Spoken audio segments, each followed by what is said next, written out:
Maraming pinapawis dahil pinaghihirapan nila yan, yung pagpapawis nila.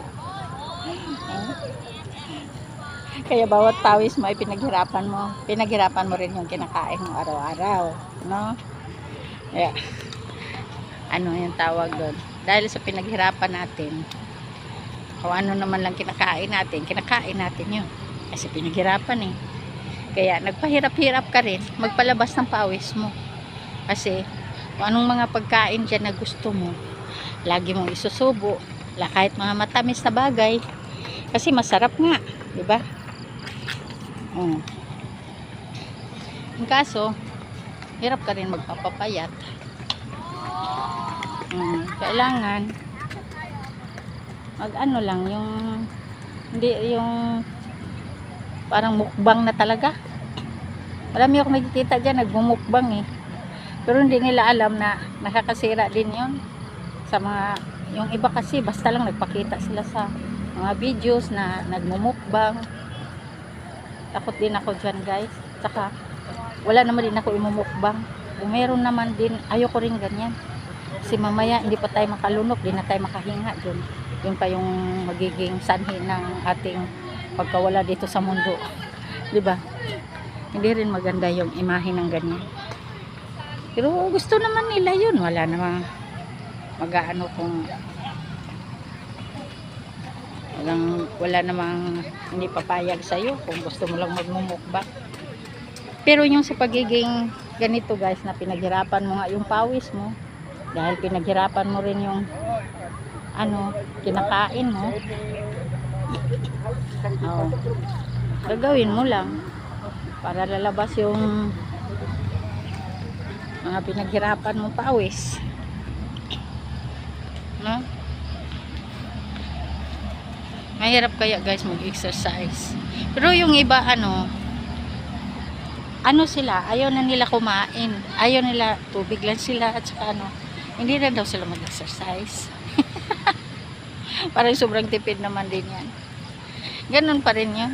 Ang hinahabol din kasi natin yung buto-buto natin, na meron tayong yung benefits ba, na hindi siya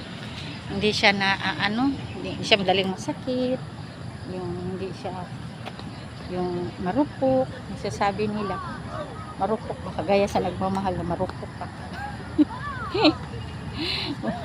Parang gano'n din, may mga sinasabing marupok ka naman, yung bang ang bilis lang niyang nawala sa buhay mo. Merong ganyan, mga joke story, pero totoo nga yan guys. Meron nga namang yung mga nagmamahala na hindi mabuti lang sa bago pa, sa katagalan umaayaw na, kasi nga may sasabi nilang marupok. Pero parang nilalaro lang nila yung pag-ibig, no? Saka dito naman sa sabi ko guys, na pawis, ayan si kuya, pawis na yan.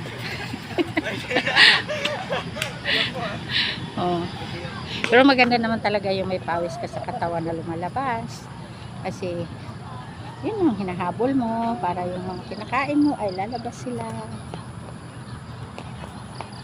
Kailangan may lalabas na pawis. Kailangan din yung buto-buto mo ay lagsik ba, yung hindi masakitin. Tamo ako guys, kahit wala akong maayos na tulog, dahil simula ako nag-content creator, matagal na ako matulog. Kagabi galit na galit pa yung darling ko, kasi nga daw tagal ko daw natulog, kasi bira lang kasi siya dyan. Ngayon kasi walang pasok, kaya nandyan. Kaya sinabi ko, wala yan, mag-exercise lang naman ako. Sabi niya, exercise ka dyan. Sabi ko, oo nga, totoo yun. Oo nga guys, sa pag-alis ko sa bahay, antok pa ako dyan, kasi maaga akong gumigising, alas 5 pa lang. Tapos pag naka-exercise na ako, abtik na yung mga buto-buto ko, at saka yung mata ko na nagduka, no? Saka isa naman din yung guys, na kumakain naman ako ng yung talbos ng kamote, yung pagdagdag dugo.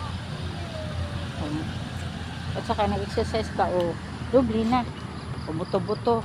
At saka yung buto-buto mo ay ina-exercise mo, at saka yung kakain ka ng talbos na kamuti na pangdagdag dugo. Wala na nga akong vitamins guys, totoo yun. Ano lang ako, nagugulay. Pero sabayan ko na ng exercise para may pawis din lalabas.